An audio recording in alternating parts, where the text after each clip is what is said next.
haven't spoken English in quite a while, so my English is going to be terrible in this video, or I would actually say the accent's gonna be terrible, but who the fuck cares? Hi, my name is Milan. I share my lessons here on YouTube, and today we're going to be talking about deadlifts. Specifically, how I added a lot of weight on the bar in a relatively short period of time.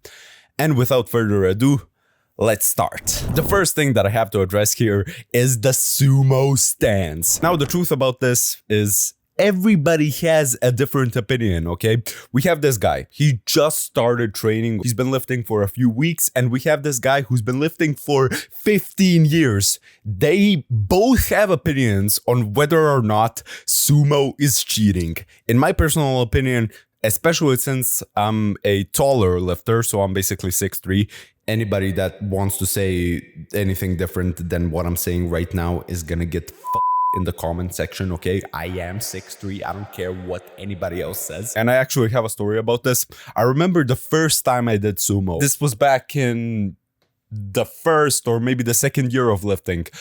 Up until that point, I haven't tried sumo, so I basically just did conventional. And my PR was about 330 or 340 pounds, 150 kilograms.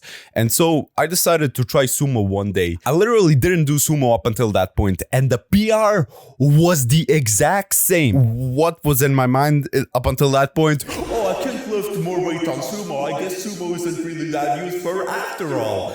Yeah, the sumo is useful, Milan. You just don't know it yet. I did deadlifts for quite a while after that point. And then at one point I just stopped, and recently I got back to it. Specifically in October of 2024, I started deadlifting again. Or is it 2025? Wait, which year is it?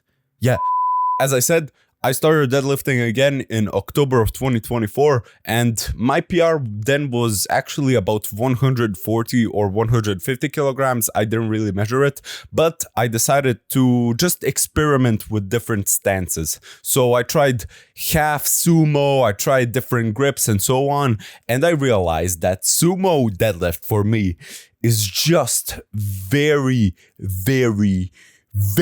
superior compared to the conventional deadlift. I tried doing sumo and I could do the same weight as I do on conventional. But then after a few weeks, I was hitting PRs every single session. So the first week was, okay, 140 kilograms. Then the second week I added 10 pounds. And the week after that, I added another 10 pounds and so on and so on. And then after, I believe, 5 months of constant deadlift training, I hit 200 kilograms or 440 pounds on the deadlift. And now somebody's gonna come here and say, but that's just proof that sumo deadlift is cheating. In reality, the sumo deadlift does shorten the range of motion, but also it makes the lockout more difficult. So I've noticed with guys that are shorter, they prefer sumo because the range of motion is actually much shorter than conventional. Guys that are on the taller side, the difference between them doing conventional and them doing sumo when it comes to range of motion at least isn't really a big difference. And so when you're a taller dude, you just have to ask yourself, what is better for me? And to be honest, if sumo was actually cheating, wouldn't every single person on earth be doing sumo? For example, when you see people doing the bench press, how many people arch on the bench press? 100% of people. And so is that technically cheating because every single person does it? I'll let you decide that. But for me, sumo is much more superior than conventional. And by the way, I actually did try conventional deadlifts like 2 or 3 weeks ago. And my PR was 180 kilograms, 25 kilos or 55 or 60 pounds less than my current PR, which is 205 kgs, this video right here. Which, in my opinion, who cares, bro? If you can pull more weight on the conventional or if you can pull more weight on the sumo, just do that one. Who the cares which stance do you use? Oh, I actually can do more weight on the narrow grip bench press. Who cares, bro? The weight that's on the bar actually matters, not how you grab the bar, in my opinion, at least. But that's just because I do sumo and I'm pretty biased when it comes to this. The second thing is I targeted my weak points. Every single person that I know has at least one problem with any of the major three lifts. Maybe the first third on the bench press for them is the hardest, or maybe when they're squatting, they just can't get out of the bottom position. When it comes to deadlifts, for me, the lockout position is actually the hardest. I can no problem get to the top, and when I have to lock out the weight, it's like, "Oh, I can't do it, bro. My hamstrings aren't designed for this, you know?" And so to combat my problem, I guess, with the deadlift, I decided to add, how would you say this, bro? paused lockout deadlifts. So how do you actually do this? It's the same concept as normal pause deadlifts, where if the first third of the movement is the hardest, you just grab the bar, you lift it to your shins, let's say, or to your knees, you hold that position for a few seconds, and then you lock out. In this scenario, or what I'm actually doing here, is I grab the bar, I lift it, and I hold that top position for a few seconds. You don't need to hold it for 10 or 20 seconds, but enough where you're stable at the top. And for a very long time, I actually didn't do this. When I would lock out my deadlifts, I wouldn't even hold that top position. I would just kind of lock it out and then drop the weight immediately. What you need to do is to focus on the hardest part of the lift.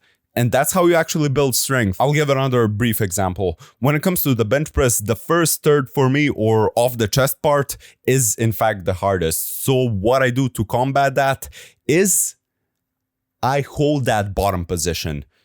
What that does for me, when it comes to powerlifting at least, it strengthens my chest in that weakest position. And also I get that hypertrophy benefit. How would you call that? That hyper stretch where the muscle is in the most stretched position, and so it grows the most. That's another bonus benefit that I get. But the point of this whole concept is that you build strength in the worst part of your lift. Though I will say, a lot of people have this problem with the deadlift where they can't get the bar off the floor when they're doing a PR attempt. In that case, I would suggest to do the opposite thing of what I did here. So you get to the bar in whatever stance you choose, you lift the bar off the floor and you hold that position for a few seconds. Don't do it just for a second, by the way. That's what we call here a hesitation deadlift. No, this is a pause deadlift variation that you're doing. And so you lift the bar off the floor, you get it to your shins, and then you lock out. And repeat that for a few times. Do that for a few weeks, and the bottom position on your deadlift will actually get strong. And thirdly, this is the most simple yet the most effective thing that you can do here. I deadlifted more. I remember when I got back into this whole powerlifting realm, I started with deadlift sessions once per week. And then I realized, bro, I can literally deadlift twice a week, no problem. I don't have any recovery issues. Okay, I can do that now since I lift a lot more weight. And what I actually did is I experimented with different rep ranges, different techniques.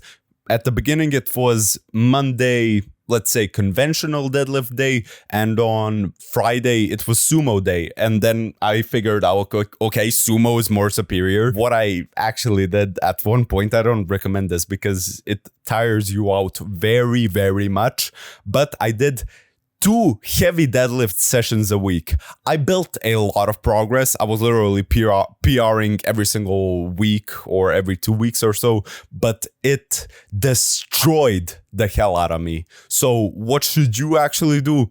Experiment, man. Have some fun with it. You don't really have to become the strongest version of yourself in the matter of weeks or even months. Powerlifting is something that you do for a very, very long time.